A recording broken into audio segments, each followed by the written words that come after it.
Good morning mga kasyang-syang. So for today's video is magama taog binignet. So nakaandam na di ay ang tanan nga mga ingredients nga mua paning gipalit gahapon. First is nagpanit na misa kamote.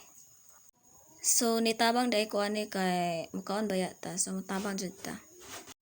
Kay og dili pud ta mutabang, dili pud ta tagaan. Grabe ni ka seryoso guys kung magpanit oh. Ang next namong gibuhat is amo ang gipanitan ang saging nga saba. Nagduha-duha pagyud mi ani og palit sa merkado kay dili kayo siya as in hinog ba. Gusto man sa ko ang igsuon nga lata na. Pero okay naman gud siya lutoon pangsagol sa binignet. So ang next namong buhat is amo ang gi-slice na ang kamote. So kamote ni guys ha, dili ni siya potato or gabi.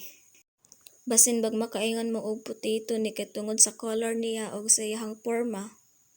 Pagpalit na mo ani sa merkado kay nangutana jud mi og bag-o gid siyang kuha. Pero ni anak man pud tong tindera nga bag-o ko no. But I don't think so. Sorry te. So ang ni nga time is nitabang na sad ko kay aron tang madali. Ako di ay ang tig slice sa mga banana. Then ako ang ate is siyang tig slice sa kamote kay gahi siya. Nahuman na gyud ta sa tuang mga hiwaonon. So ang sunod natong buhaton is mag-abre na sad ta og lubi. Tinunuan nga lubi. Kahibaw mo guys, to be honest, dili jud ko kahibaw mo buak og lubi. Kay madlok jud ko masamad. Kay last time nga ni-try ko og abre og lubi, dili jud siya kaya. Mao nang sige ra ko og salig sa ako ang mga igsuon. Kamo guys, kahibaw mo moingon ani. Shout out na lang ko sa bae nga kahibaw mo buak og lubi. Idol ka na ho. Pero dili pud lalim magbuak og ingon ani nga lubi oy gahi man gud ni siya tas kuan pa jud ni kanang iyahang panit kanang slide dunon ba dili ka par ay lagi slide jud siya kaprehar tanan ma green man or ma brown kaprehara. So ani nga time kay abi na mo og naay sulod butbot pero wala di ay ito. Pagkahuman og open sa lubi is atuwa na sad siyang kagodon. Naglalis pagyud mi duha sa akong ate dito sa merkado kay nakakita lagi ko og fresh gata. Gusto na ko kadto ray paliton kay aron dili na maghago-hago og kudkod. Nya dili man siya kay mas fresh pa kuno tong naa diri sa balay. So okay na lang kay siya man pud ang mo kudkod, siya man pud ang maghago, dili man sad ako. Mao nang igo ra ko mo support kanunay kung unsay gusto. Ang sunod niyang gibuhat is iyang kumutan pag-ayo ang lubi karon mugawas ang tuno. Mukanta na ba ko ani og kay gikumot-kumot sa dakong kamot. So yeah, so nagikumot-kumot pag-ayo guys karon mo gawas jud siya, mugawas jud ang kanang kuan ba kanang fresh gata. So this is it. Nahuman na ta sa ato ang mga buluhaton sa mga ingredients. So let's proceed sa pagbutang og pilit sa kaldero. So by the way guys, duha din ni siya ka putos nga pilit. Pero I think kuan na siya kanang 1/4 every putos. The next is gibutangan na namo ni siya og tubig para kilisan. Then panghuman og kilis is gibutangan na sad siya og tubig hapit na half sa kalderen. The next is maghuwat mi og pila ka minutes. Charang! Then, sa pagtan-aw na mo is bukaw naman siya. So, amo siyang gikaraw-karaw. Amo siyang tan-aw kung pwede na ba siya butangan og mga sago. Nya nangutana pud mi ani sa amo ang lola kay siya may expert mo gama og binignet.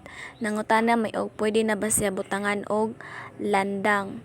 So, niana man nga pwede na. So, amo na siyang gibutangan. Duha day ni ka landang nga mo ang gipalit.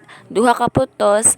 Ang isa is nay kalain-lain color. Then ang isa is all brown. Ingon ani ka perfect among binignit oy. Mura na guni siya halo-halo. Lami ba ya daghan og mga kanang lingin-lingin kay Brian nagkaon bitaw kay mura kag malingaw. Char. Malingaw daw. Unsaon paglingaw? Susunod nato ning ibutang ang kamote ug ang saba na saging. So, una natong ibutang ang kamote kay gahi kayo siya maluto guys. Then, pagkahuman na sa kamote is sunod na ang saba na saging. So, dapat dili nato kalimtan nga every ukab nato sa kaldero is ato siyang karaw-karawon kay mudukot magud siya sa ilawom. Kay ingon si Lula, dapat daw always siyang karaw-karawon kay aron dili daw mudukot.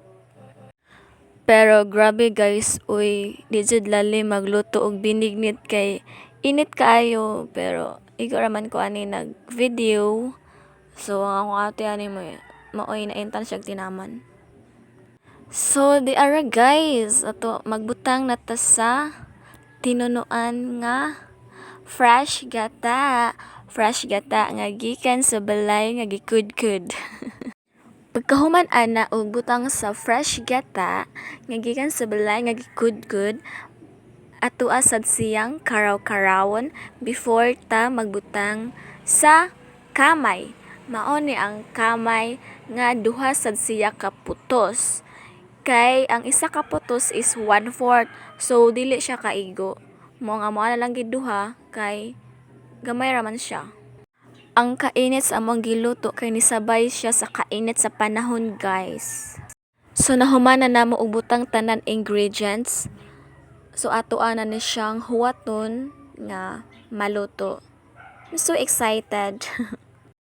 Excited ko mo tilaw ba o lami ba gyud siya kay first time baya ni namo nga nagama og binignet nga kami camera pero nangayo sad mi og kanang unsaon pagluto nangayo sad mi sa mga procedure on how to cook binignet. So mauna ni guys naluto na gyud siya. Gikaraw-karaw pa ni kay basig mo dukot sa ilawom. Gitan-aw pa ag mga kamote o pwede na ba siya kanon.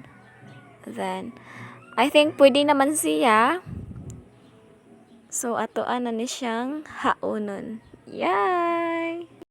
Amo din ning gituyo og daghan og butang og saging kay lami man gud ang saging basta binignet. So, this is it guys. Naghaon nami. Ready na mi mo kaon.